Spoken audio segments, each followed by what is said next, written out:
to grow on TikTok as an artist? Number 1, find out what works. You can't get millions of views if you're not posting the right videos. Test out different videos, analyze them, and see what works. Most importantly, look at what other big creators are doing and try and take inspiration from them. Number 2, be interactive. You don't just want a million followers, you want a million people that actually like you that you can call a community. So don't be selfish. Give them a comment back, give them some tips, give them valuable feedback, whatever they are asking for. Show that you actually care about them and they will see this, notice it, and appreciate this, and they are more likely to support you further on. The best way to do this and most important way to grow, I will mention in number 5. Number 3, call to actions. Let's say you have an amazing video, it gets over 500,000 views, but you barely gain any followers from it, and you probably forgot to add a call to action. You will always gain more followers if you add follow for part 2, follow for more.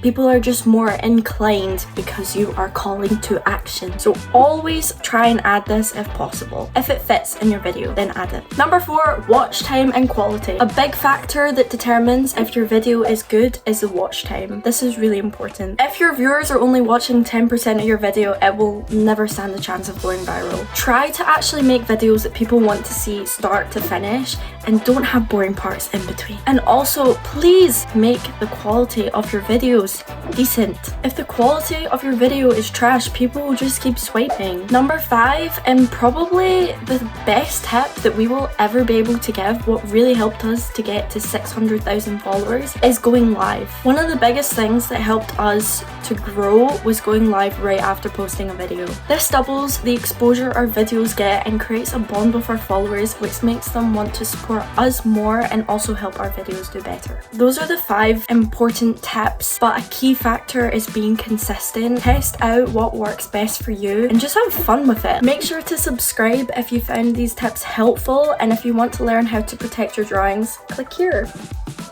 Thank you. Bye.